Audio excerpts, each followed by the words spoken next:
frustration.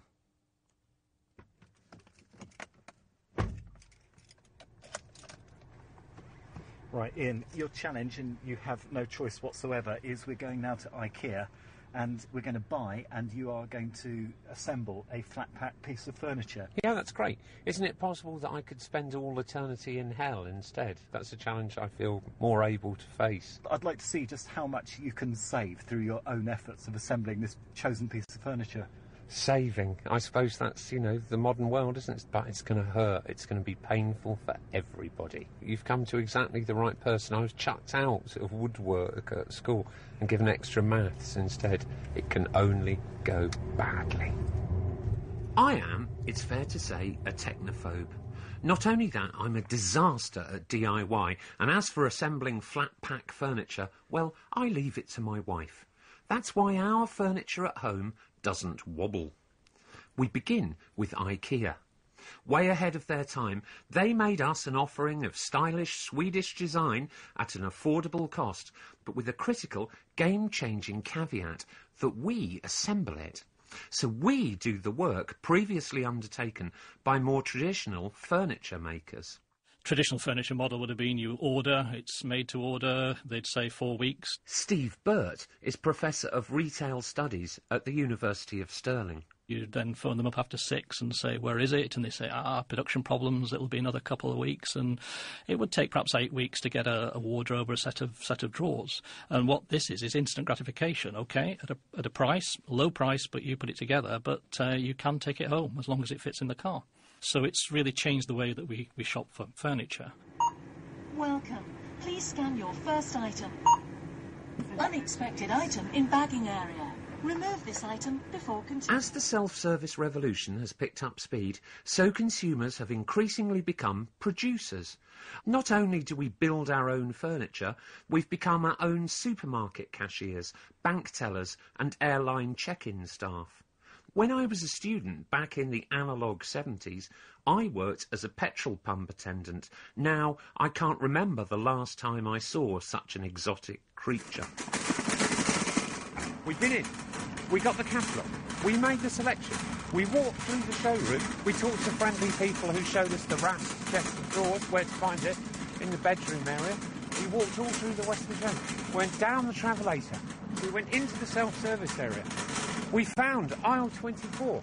We found location 5. We found ourselves one for the use of flat-patch chest of drawers. We've come out in entirely the wrong place. So we're going to go back down this round, is it? Yep. And so far, Ian, I think that took about 45 minutes from entering the store to exiting. Now to drive home and start the assembly. I told you that was our car. I told you it was here. It's our marital dispute. Friction already with Mark, my producer, and we've not yet left the car park. So it's a surprise to realise that the self-service self-assembly challenge isn't necessarily as fraught for everyone else. Can I ask a very personal question? How are you? Have you come through it okay? Yeah, we're very well, thank you. You're feeling yeah. good about one of those? At the moment, we've haven't survived. started packing yet. No, that's true. Is it just me that argues in IKEA? Or? We've had our moments, yes, we've had our moments, but today's Not been today. good, pre-planned today, so everything went quite smoothly. It looks like you're putting the whole world's in cardboard boxes into your car. What? Can I ask what you bought? Wardrobes. Daughter's bedroom. Oh no. How awful for you. And who's going to have to do this terrible thing? The wife's decorating the bedroom, I'm putting it all together. Every time I've ever done it, I've cut my hands, I cry. Is it me or is it something in the process, do you think? To be honest, I find it quite easy. I don't have any problems with it. Teamwork. Teamwork, yeah, so yeah, very easy. Yeah. I contrast self-service shopping with my old mum working in the co-op in my hometown of Newhaven on the Sussex coast. She would cut up blocks of butter and lard for customers rather than selling it pre-packaged. Today, I live in a small town in rural Powys, where some neighbours tell me that although they've heard of self-service checkouts, they've never actually used one.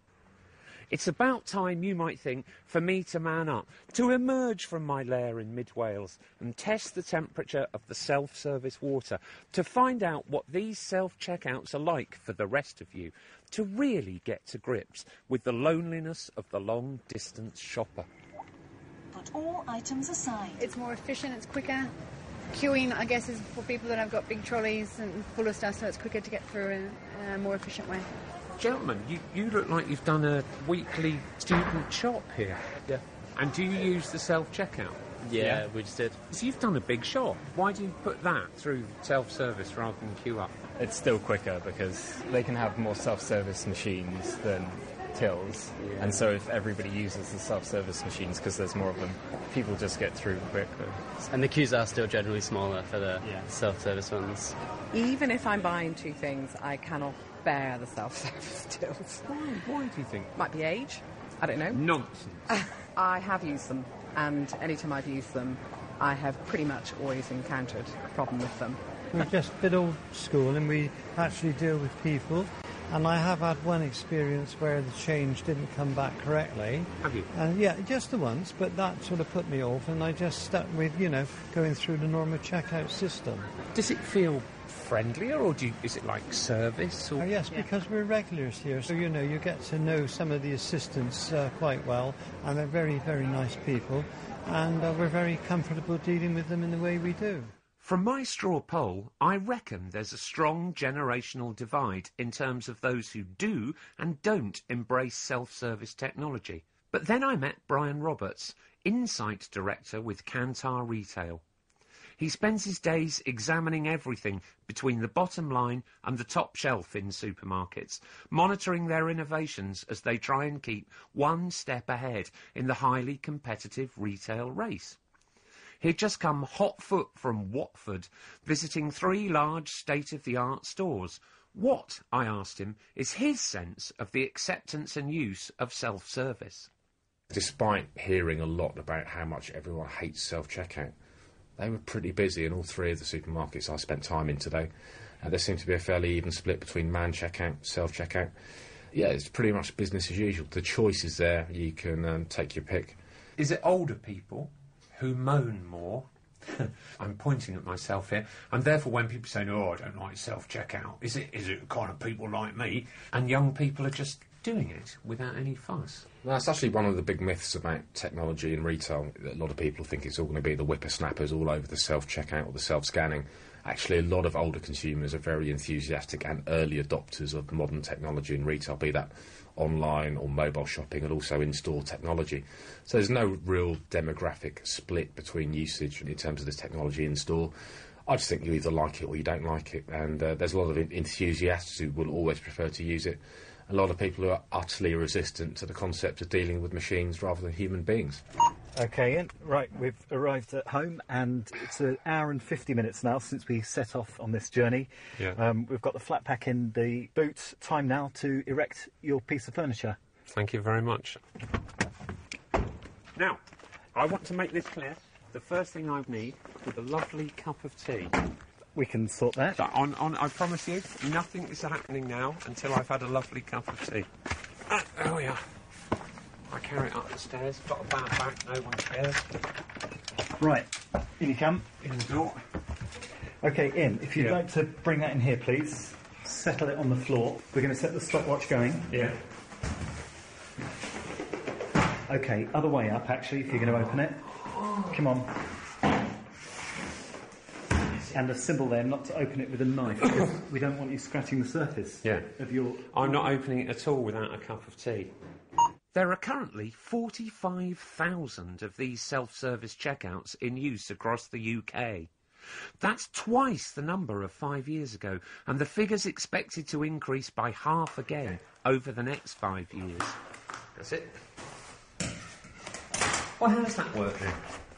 I think you need to slip the tape down the middle. Oh, that's right. There we go.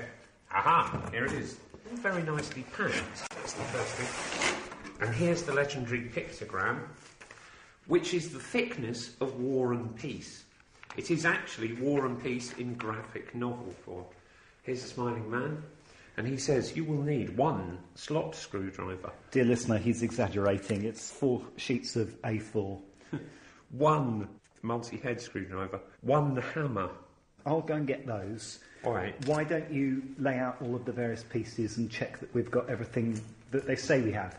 8 of those screws. So much for the practice of self-service and self-assembly. What about understanding the wider changes it's brought about? Miriam Glucksmann is Professor of Sociology at the University of Essex. She's long been interested in the shifting patterns between what's seen as paid and unpaid work, where it's done and by whom. She argues that we benefit from the changes self-service has brought about. We're definitely getting benefits out of it. It makes life easier in some ways, but at the same time, it's something that we're just automatically almost drawn into because of the way that technology has developed and enabled big companies to reconfigure the work so that what's done by manufacturers and retailers and customers has now shifted around. You could say there's customer service now still in an era of self-service. So although we're buying a lot of things online, we're still having to get them delivered to our house. So we've got the emergence of a whole lot of delivery companies that bring the goods to us. So the shift between paid and unpaid and between self-service and not self-service goes in both directions. First of all, sort out the bits. That's the idea. So 6 of the runners. What's that one?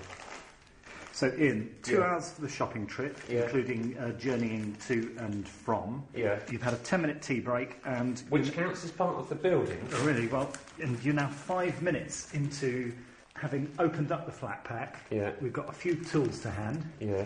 And you're just counting the number of bolts and things. How are we charging your time? Minimum working wage or what? Why not, indeed? 6. So there's 12 of them. I like the smell of the pine.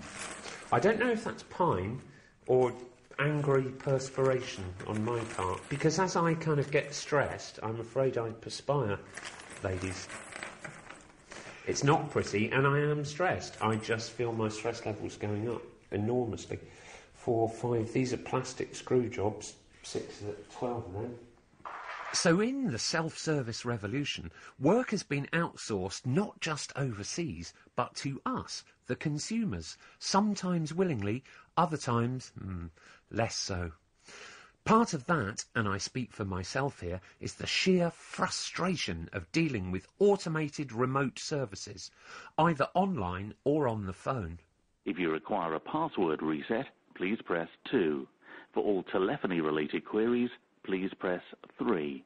If you're a user of assistive technology, please press 4. Companies that supply automated HR and payroll software promise their clients considerable cost savings by channeling us through their self-service systems. So, it's perhaps not a surprise to learn that there are digital design companies whose job it is to ease our way through the self-service labyrinth. One such company is called Fjord, and I went to meet John Oswald, their business design director, at their offices in London Soho. It felt like being in California, all colourful beanbags and breakout zones. Feeling a bit of a country hick, I first had to get him to explain what he actually does. We design services for people, digital services mostly, but ultimately services that try and fix a pressing need that people have. So we work for quite large clients mostly, financial services people, retailers, utilities, to try and help them figure out how digital services are going to help solve problems for their end customers. Yeah. So what is service? So increasingly we're in an economy which is largely driven by things that are automated, things that are on the internet, things that exist on our phones. And I guess what we mean by service is a platform or an experience that helps us solve a problem or do something differently. So a banking service would be an app on the phone that tells us our balance, useful information about our finances, things about that help look into the future a little bit. An energy service would be, again, something that lives in our home or on our devices, which tells us a little bit of insight about how we're using our energy, not just data about what it is. Does that help? Does that sort of explain it a little bit?